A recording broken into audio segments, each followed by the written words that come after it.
사무엘하는 24장까지입니다. 그래서 오늘 24장이 마지막 장입니다. 다윗의 인생은 이제 거의 끝나가죠. 사무엘하 24장이 지나면 열왕기 상이 시작되고, 열왕기 상이 시작되면 다윗이 침상에 누워 있는 것부터 시작합니다. 더 이상은 국정을 돌볼 수 없는 상태에 있고, 그런 상태에서 다윗에게 새로운 후첩인 수넴 여인 아비삭을 데려다가 다윗의 후처로 삼아서 다윗의 누워있는 침상을 따뜻하게 데펴줘서 다윗이 마지막 가는 인생을 따뜻하게 해서 보내려고 하는 것이 1장. 그럴 때 다윗의 아들이었던 아도니아가 반란을 일으켜서 아버지가 살아있는데 내가 왕이다 하면서 반란 일으키는 장면이 1장. 그래서 열왕기상 1장은 다윗이 뭐 할 수 있는 상태가 아닙니다. 이제 24장이 마지막이죠. 다윗의 마지막 인생에서 사무엘하가 기록하고 있는 것은 다윗이 인구조사를 했다, 이 얘기를 기록하고 있습니다. 물론 이 이야기는 제가 개인적으로 생각할 때는 역대상과 비교해 봤을 때에는 이 부분보다는 조금 앞에 있어야 되는 것이 맞을 것 같습니다. 약간 앞에 있어야 되는데 순서적으로 이게 이제 맨 뒤로 나오니까 다윗이 맨 마지막에 했다 이런 생각이 들긴 하지만, 아무튼 그거는 이제 제 추측이고요. 정확하게 말씀드릴 수는 없습니다. 다만 인구조사를 했다는 거, 이게 다윗의 사무엘하가 보는, 사무엘하 저자가 말하는 인구조사가 다윗의 마지막 행적이었다라고 하는 것을 이야기해 줍니다. 이 24장에 오늘 1절만 읽었는데 여러분 그런 생각 하지 않습니까? 목사님 뭐 1절 하나 가지고서 무슨 설교를 하려고 1절만 읽나 싶을 텐데 1절은 중요한 내용을 담고 있습니다. 다윗이 인구조사를 했다는 건데요. 여러분 인구조사라고 하는 것은 성경에 3번 나옵니다. 성경에 3번 나오는데 이제 다음 주부터는 우리가 민수기를 같이 볼 텐데, 민수기라고 하는 것은 이제 그때 설명하겠지만 백성민자의 숫자거든요. 그러니까 숫자를, 백성의 숫자를 셌다, 그게 민수기고, 영어 성경에 의하면 그거는 numbers. 그래서 숫자라는 얘기입니다. 영어 성경은 그냥 numbers라고 돼 있어요. 숫자들. 그러니까 민수기는 백성의 숫자를 셌던 것을 기본으로 하는 거죠. 그럼 민수기에 인구의 수를 센 것이 몇 번 나오느냐? 2번 나옵니다. 1장 그리고 26장. 민수기는 36장까지인데 1장과 26장에 2번 나옵니다. 그 2번이 언제냐? 첫 번째 1장은 출애굽하고 나서 약 1년 정도 지날 때, 1년도 안 되고 금방 출애굽하고 나서 얼마 되지 않았을 때 하나님께서 너희들이 이집트에서 살다가 출애굽을 했는데 너희들의 인구가 얼마나 되는지를 세봐라. 하나님께서 인구를 세보라 그래서 1장에서 세보는 겁니다. 출애굽 이후에 얼마 되지 않아서. 26장의 인구조사는 뭐냐? 그 사이에 무리바 샘물 사건이 있어서 그때 이스라엘 백성들에게 노하시고, 그리고 무리바 샘물 사건에서 우리가 마실 물이 없다 그랬을 때 다윗이, 모세가 화가 났죠. 많이 화가 나서 하나님은 반석을 명하여 물을 내라 그랬는데 다윗은 명하는 대신에 반석을 2번 쳐서 물을 냈죠. 물은 냈는데 하나님이 그것에 굉장히 화가 나셨죠. 그래서 그 이전에 가데스 바네아에서 정탐꾼을 보냈을 때 정탐하러 갔다 왔던 사람들이 10대 2로 갈려서 10명이 갔더니 거기 성읍은 크고 견고하고 거기 있는 사람들은 거인족이어서 그들에 비하면 우리는 메뚜기와 같아서 우리는 가서 다 죽는다. 그랬더니 이스라엘 백성들이 다 통곡했죠. 밤새 통곡하고 돌아가자. 우리 지도자 따로 세우자. 돌아가자. 애굽으로 가자. 우리가 언제 여기서 죽는다 그랬냐? 가서 거기서 종으로 사는 게 낫다. 돌아가려고 하고 1박 2일 동안 울었죠. 그때 하나님께서 뭐라 그러냐면 여호수아와 갈렙 외에는 너희들은 다 가나안 땅에 들어갈 자격이 없다. 그래서 가나안 땅은 하나님께서 출애굽시키면서 가나안 땅에 데리고 들어가려고 그랬는데 가나안 땅에 들어갈 자격이 없다. 그래서 너희들은 싹 다 죽는다. 그래서 다 죽였죠. 그래 200만 명을 다 죽였느냐? 그게 아니고 당시에 1장에서 인구를 셌을 때 1장의 인구는 60만 명이 넘습니다. 60만 3천 명인가 5천 명인가 그래요. 그 인구를 조사할 때 그 인구는 20세부터 60세까지만 남자들만 요 인원이 다 죽는다는 겁니다. 20세부터 60세까지의 남자들. 그러니까 그 전에 19살까지의 남자들과 새로 태어나는 남자아이들, 이런 사람들이 이 20세부터 60세까지의 60만 명이 넘는 이 사람들이 40년 동안 다 죽고, 새로 태어나는 사람과 19세까지의 남자아이들이 이 자리를 메꿔서 이 사람들이 가나안 땅에 들어가죠. 그래서 26장에서 다시 세보라고 하는 겁니다. 다시 세보라. 그래서 다시 셌더니 60만 명이 넘어요. 처음에 출애굽할 때보다도 약 1000몇 명이 적어요. 그래서 그냥 60만 명이라고 얘기하는 게 바로 그겁니다. 처음의 조사와 나중에 26장은 가나안 땅에 들어가기 직전 약 40년의 차이가 있어요. 그 인구 조사를 하나님께서 하라 그러셨을 때 해보니 60만 명으로 똑같더라. 다 죽고 새로 태어나서 메웠는데 그 인원수가 똑같더라. 그 얘기를 민수기에서 하는 겁니다. 그때 모세도 가나안 땅에 못 들어가죠. 무리바 샘물 사건에서 화를 냈기 때문에, 가데스 바네아의 사건 때문에는 60만 명이 다 못 들어간다. 여호수아와 갈렙만 들어간다 말씀하셨고, 무리바 샘물 사건에서 모세가 화를 냈기 때문에 모세 너도 못 들어가. 그래가지고서 싹 다 죽고, 가나안 땅에 들어간 사람은 20세부터 60세까지의 남성들 중에 가나안 땅에 들어간 사람은 딱 두 사람, 여호수아와 갈렙만 들어가죠. 그게 인구조사 두 번의 이야기입니다. 그리고 오늘 본문이 세 번째 인구조사입니다. 성경은 딱 세 번의 인구조사밖에 없습니다. 그럼 인구조사는 뭐냐? 인구조사는 필요한 거예요. 왜요? 오늘날에는요, 인구조사를 센서스라 그러는데, 영어로 이제 센서스라 그러는데, 인구조사를 해가지고서 뭘 하느냐? 사람들의, 이제 우리는 기본적으로 5년마다 한 번씩 인구조사를 해요. 대한민국은 5년마다 인구조사를 하는데, 인구가 변동률이 어떻게 되는지, 또 서울시 인구가 5년 만에 어떻게 줄었는지, 경기도 인구가 어떻게 됐는지, 우리가 흔히 말하잖아요. 지방 소멸한다. 지방 소멸하는 것이 5년마다 통계로 나와요. 지방에 있는 사람들이 다 경기도권으로 다 올라왔거든요. 그리고 그동안 아이를 낳지 않아서 인구가 증가폭이 줄어들고 감소가 된다. 그래서 30년 후에는, 약 100년 후에는 우리나라 인구가 몇 명이 된다. 이거를 통계조사를 통해서 아는 거예요. 그래서 지방을 살려야 된다. 그런 얘기가 나오는 거죠. 여러분, 옛날에 김영삼 정부 있을 때 우리나라의 대학들을 엄청나게 인가해 줬어요. 그래서 지방에 진짜 많은 대학이 생겼어요. 김영삼 대통령 시절에.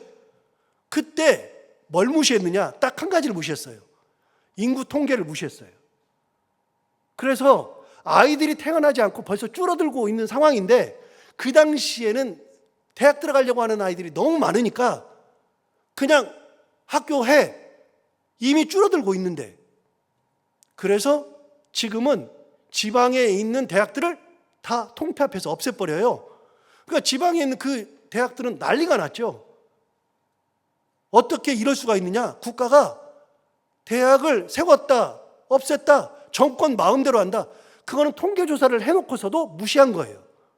어쨌든지 간에 대학을 만들 때, 없앨 때 그런 것도 다 쓸모가 있고, 그 다음에 우리나라 국방력이 얼마인지 요즘에 여러분 아십니까?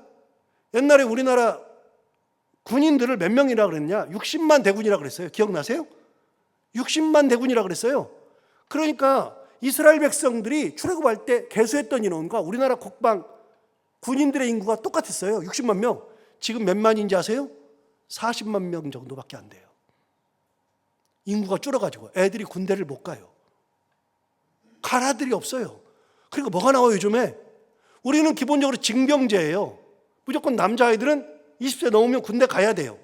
특별한 사유가 없으면. 그런데 뭔 얘기 나와요 지금? 모병제 나와요. 모병제는 뭐예요? 징병제. 우리는 모병제만으로는 할 수 없어요. 모병제는 뭐예요? 돈 줄 테니 회사에 입사하듯이 군대로 와. 그게 모병제예요. 징병제는 무조건 가. 모병제는 돈 줄 테니 와. 그래가지고 모병제를 하는 나라들이 많아요. 전 세계적으로. 월급을 많이 줘요. 직업이니까요. 다 직업군인이에요. 우리는 그게 안 돼요. 우리는 징병제와 모병제를 섞는다. 지금 나오잖아요. 나올 수밖에 없어요. 인구가 적어서 애들이 군대를 못 간. 이게 다 인구조사에서 나오는 거예요. 전부 다. 구약시대에도 똑같아요. 그런데 민수기의 인구조사와 사무엘 하의 인구조사는 달라요. 민수기에서 나오는 인구조사는 하나님께서 하라고 하신 거예요. 하나님께서. 그럼 사무엘하에서 나오는 인구조사는요? 하나님이 하라고 하신 게 아니에요. 자, 그러면 여기서 답이 하나 나오죠? 사무엘하에서 인구조사를 한 거는 이거는 문제가 심각하겠네? 나오죠. 왜요? 하나님이 하라고 한 게 아니니까요. 자, 1절 한번 볼까요? 1절을 보시면 이렇게 말합니다. 여호와께서 다시 이스라엘을 향하여 뭐 했어요? 진노했어요. 하나님의 진노가 있어요. 이스라엘에게 진노할 일이 있어요. 무슨 일 때문에 진노하는지는 몰라요. 정확히는 모르지만 여호와께서 다시 이스라엘 향하여 진노하사, 그 다음 뭐라 그러냐면 그들을 치시려고. 그래서 이스라엘 백성들에게 진노해서 이스라엘 백성들을 치려고 하시는 거예요. 그래서 어떻게 했느냐? 다윗을 뭐 했어요? 격동시키사 가서 이스라엘과 유다 인구를 조사하라 하신지라. 여러분, 격동했다는 건 뭐예요? 시켰다는 게 아니라 그의 마음에 갑자기 인구조사를 하고 싶은 거예요. 이게 무슨 의미가 있느냐? 여러분, 인구조사를 하면 내 나라의 국방력이 얼만큼인지, 내가 힘이 얼마나 센지 알 수 있어요. 그걸 안 한다 그래가지고 지금까지 문제된 적이 단 한 번도 없잖아요. 여러분, 인구를 알아야 국가를 잘 다스려요? 성경에서 인구를 알아야만, 내가 뭔가를 해놔야만 나라가 튼튼하고, 내가 뭔가를 해놔야만 국가가 안정되고, 내가 뭔가를 해야만 국민이 행복한가? 성경은 이스라엘이 멸망하고 유다가 멸망한 걸 뭐라고 말하느냐면 너희가 힘이 없어서가 아니다. 전쟁을 잘못해서가 아니다. 성경은 그 나라들이 멸망한 거는 하나님을 떠났기 때문이라고 얘기해요. 인구가 적어서 멸망한 게 아니고 국력이 약해서 멸망한 게 아니라 하나님을 떠나면 멸망이에요. 그럼 다윗이 인구를 알아야 돼요? 몇 명인지? 모르잖아요. 그런데 갑자기 하나님께서 이 이스라엘 백성들에게 진노해서 그들을 치시려고 격동시킨 거예요. 격동. 그러니까 나도 모르게 인구조사를 해보고 싶어. 막 다윗이. 하나님의 뜻도 아닌데 인구조사를 막 해보고 싶어요. 내가 힘이 얼마나 센지, 내가 이 나라를 40년 동안 다스리면서 얼마나 국방력이 컸는지, 얼마나 내가 대단한지 자기가 스스로 해보고 싶은 마음이 막 생겨요. 여러분, 하나님께서 인간을 격동시키는 것들이 성경에 몇 번 나와요? 여러분, 격동시킨다는 표현, 하나님께서 그렇게 하신다는 표현이 역대하 21장에 나오는데 제가 적어왔어요. 여호와께서 블레셋 사람들과 구스에서 가까운 아라비아 사람들의 마음을 격동시키사 여호람을 치게 하셨다. 여호람이 누구냐면 유다의 왕이에요. 근데 유다의 왕이 자기가 왕이 돼가지고 자기 동족들과 자기 형제들을 죽여요, 다.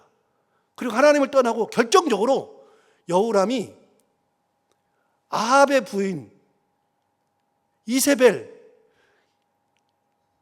이스라엘에서 가장 악한 왕 한 명을 뽑으라 그러면 아합이고 그 딸을 아내로 만든 사람이 여호람이에요. 그래서 하나님께서 여호람을 치시려고 그 주변 나라 블레셋 사람들과 쿠스에서 가까운 아라비아 사람들을 격동시켜요. 그래서 그들이 와가지고 여호람과 전쟁한다고요. 하나님은 그를 치기 위해서 주변 나라들을 격동시키기도 하셔요. 성경에 나오니까요. 또 이사야 9장에는 이렇게 말했어요. 그러므로 여호와께서 르신의 대적들을 일으켜 그를 치게 하시며 그의 원수들을 격동시키리니 앞에는 아람 사람이요 뒤에는 블레 사람이라 그들이 모두 입을 벌려 이스라엘을 삼키리라. 여러분, 이사야는 이스라엘이 멸망할 때 한 얘기잖아요. 그러니까 너희들이 멸망할 때 하나님께서 앞에는 아람 사람, 뒤에는 블레셋 사람들로 너희를 포위해서 하나님이 격동시켜서 너희들을 와서 입을 벌려서 너희를 칠 거다. 이건 하나님의 역사라고 이사야가 얘기해요. 마지막으로 하나만 더 보면 여호와께서 바로의 마음을 완악하게 하셨다. 하나님께서 바로의 마음도 격동시켜요. 그러니까 하나님은 뭔가를 할 때, 칠 때 누군가를 격동시켜서 하게 만든다고요. 그러니까 나는 하나님의 뜻도 아닌데 내가 막 흔들릴 때가 있어요. 막 원수를 갚고 싶고 뭔가를 막 하고 싶고 이렇게 할 때가 있어요. 다시 한 번 말씀드려요. 가장 안전한 길은 그런 마음이 생길 때 잠시 서서 차분해지는 거예요. 우리 인간은요, 조금을 못 참아요. 못 참아서 확 갖다 해버려야지 속이 시원해. 그런데 그럴 때 잠깐만 멈춰 서서 마음을 가라앉히고 가장 먼저 해야 되는 거, 하나님 앞에 차분히 기도하고 기다리는 것이 가장 중요해요. 안 그러면 100% 잘못돼요. 다윗 보세요. 자, 복귀 한번 해볼까요? 다윗이 밧세바 사건이 있을 때 우리아의 아내 밧세바를 거의 겁탈 수준으로 그 여인을 뺐을 때, 설교하면서 계속 말씀드렸지만 다윗이 평소 같으면 전쟁하러 갈 때에도 하나님 앞에 묻고 사람들이 그래도 안 돼요. 그러니까 또 물어보고, 그게 다윗인데 그날따라 다윗은 하나님 앞에 묻지 않아요. 그리고 어떻게 해요? 그냥 범해요. 사람을 보낸다고요. 알아봐. 그랬더니 우리아의 아내입니다. 어제 봤잖아요. 우리아는 30명에 있는 용사 중에 들어가는 장군이라고요. 자기가 잘 알아요. 우리아의 아내래요. 아는데도 데려오라 그래서 통치해요. 언제 사고 나느냐? 하나님 앞에 무릎 꿇지 않을 때 사고 나요. 다윗 보세요. 다윗도 인구조사하고서 이제 큰 일이 생기거든요. 언제 문제가 생기느냐? 이때 문제가 생겨요. 그런 일이 있을 때, 마음이 급할 때, 뭔가가 서둘러질 때, 복수심에 불탈 때, 그럴 때 나도 이상하다 싶을 때는 잠시 멈춰서서, 한 템포만 멈춰서서 가만히 잠잠히 하나님 앞에 기도하면서 하나님의 뜻을 간구하면 절대로 문제가 생기지 않는데, 이런 문제가 있을 때 다윗이 어떻게 하느냐? 여기도 역시 다윗이 하나님을 쳐다보지 않아요. 격동하니까 그 격동에 그냥 반응해요. 그래서 결국은 인구조사를 하게 되죠. 자, 그런데 진짜 재밌는 게 하나 있어요. 1절 하나만 가지고 설교하는데 왜 목사님 이거 1절 하나만 이렇게 말씀하세요? 여러분, 이게 굉장히 중요한 게 하나 있는데 뭐냐면 1절을 다시 보시면 이렇게 말했어요. 여호와께서, 다시요? 누가요? 여호와께서 다시 이스라엘 향하여 진노하사 그들을 치시려고 다윗을 격동시켰다. 이렇게 말해요. 자, 그러니까 인구조사를 할 때 다윗 마음을 격동시킨 게 누구예요? 하나님이에요. 그런데 자, 여기서 잠깐 엊그저께 했던 얘기, 성경 공부로 다시 돌아가서, 여러분, 사무엘부터 시작해서 사무엘상, 사무엘하, 그 다음에 열왕기상, 열왕기하, 그 다음에 역대상, 역대하. 우리는 열왕기상, 열왕기하를 읽고 역대상, 역대하를 읽으면 와, 왕들 얘기 똑같은 얘기를 왜 또 하냐? 그런데 그게 아니라 그랬잖아요. 여러분, 사무엘상 하와 열왕기상 하는 이어져 있어요. 어떻게 이어져 있느냐? 사무엘상 하는 두 왕 이야기예요. 사울 왕과 다윗 왕 얘기가 전부 다예요. 솔로몬 등장도 안 해요. 솔로몬, 다윗 이후에 솔로몬부터 시작해서 이스라엘의 멸망과 유다의 멸망을 다 얘기해요. 그러니까 쉽게 말하면 우리나라식으로 따지면 남한과 북한 얘기를 다 한다고요. 이게 열왕기예요. 그런데 역대상하는요, 그 역대상하에 남한 얘기만 들어있어요. 남한만. 그래서 역대상에 1장부터 8장까지는 족보가 나온다 그랬잖아요. 아담부터의 족보가 쭉 나와요. 그 족보가 쭉 향해서 가는 사람이 누구냐? 다윗한테 가요. 다윗한테. 그래서 역대상은요, 전부 다 역대상 자체가 다윗 얘기예요. 솔로몬 얘기가 없어요. 그럼 역대하부터는 누구냐? 솔로몬부터 유다의 멸망까지. 그럼 거기 나오는 이스라엘의 역사는 뭐냐? 위에 있는 북쪽 이스라엘의 역사는 뭐냐? 그 사람들 왕도 나오는데 그거는 유다의 왕들을 이야기하다 보니 그 왕들이 나올 뿐이지 이 사람들을 기록할 마음이 없어요. 그러니까 역대상과 역대하는요, 어떤 사람이 기록하느냐? 다윗을 추종하는 유대인, 그 시각이에요. 그 시각. 열왕기 상하까지는 그게 없어요. 다윗을 추종하고 말 게 없어요. 그냥 남과 북을 다 기록하는 거예요. 자, 그런데 그래서 아까 말씀드렸죠. 역대상은 전부 다 다윗 얘기라 그랬잖아요. 여기서 잠깐 갈까요? 역대상. 다윗 중심으로 기록된 역대상 21장.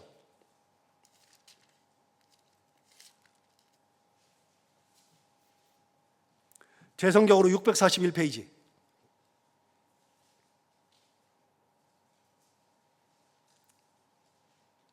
역대상 21장 보시면 1절 위에 제목이 나오는데요. 뭐라고 나와요?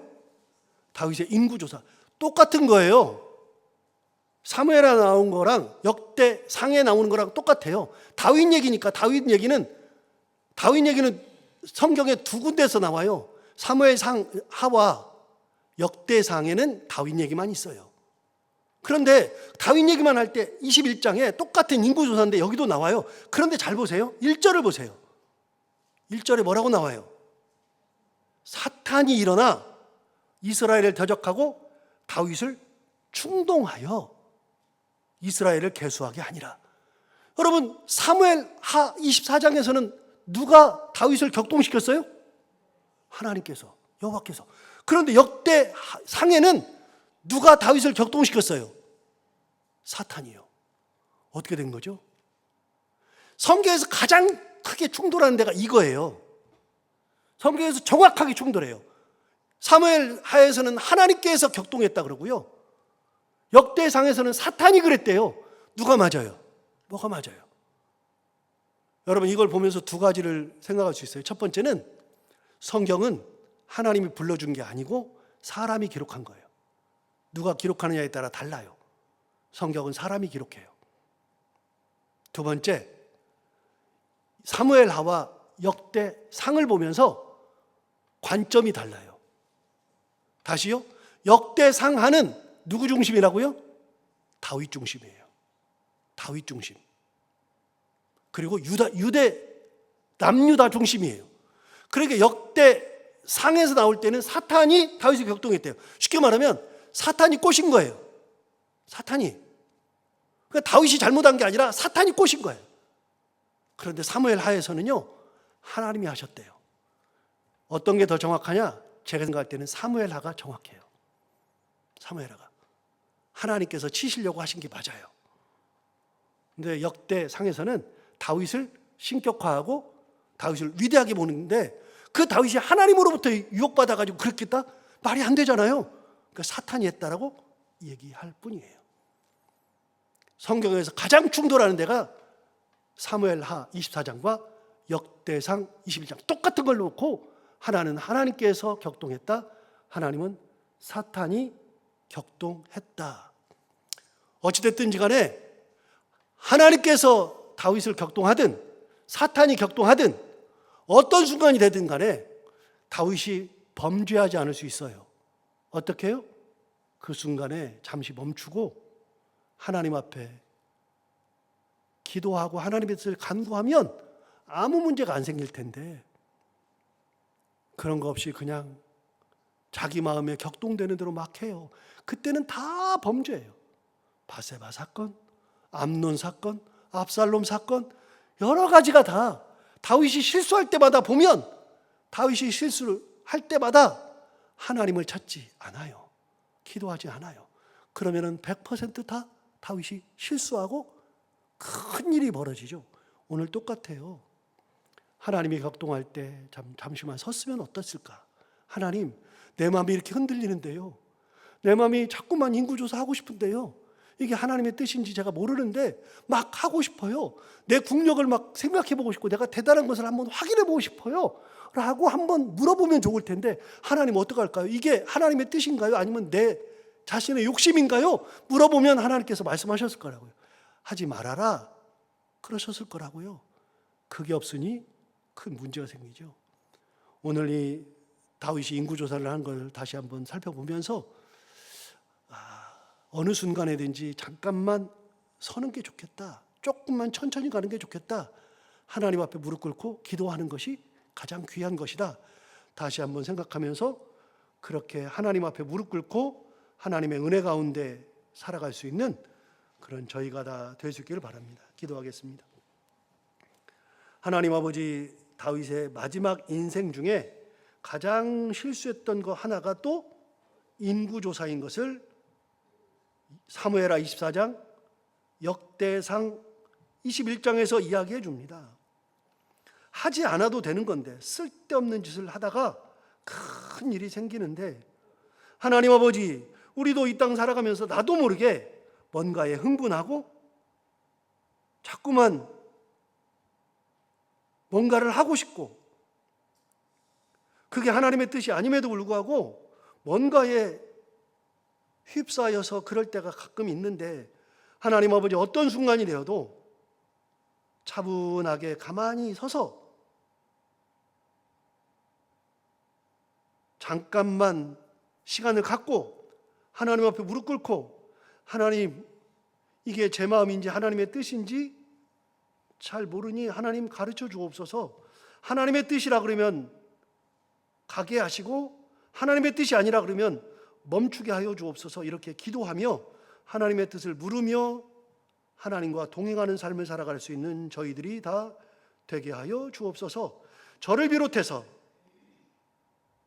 혹여라도 혈기 때문에, 혹여라도 잘못된 마음 때문에 하나님의 뜻을 저버리고 노년이 되어서 실수하지 않도록 지금까지 신앙생활 잘 해오고 하나님을 끝까지 붙들고 있다가 혹여라도 잘못되지 않도록 하나님께서 우리의 삶을 붙드시고 더욱더 하나님 붙들고 기도하며 노년의 인생 하나님의 뜻대로만 살다 하나님의 뜻을 행하면서 우리의 주신 사명을 잘 감당하고 하나님의 은혜 가운데 살아갈 수 있는 저희들 되게 하여 주옵시고, 혹여라도 저도 잘못해서 하나님의 뜻을 구하지 않고 있다가 담임 목사로서 해서는 안 되는 일을 하거나, 혹여라도 교회를 잘못 이끌거나, 혹여라도 교회가 망하는 길로 가지 않도록 하나님께서 먼저 제 마음을 다스려 주옵시고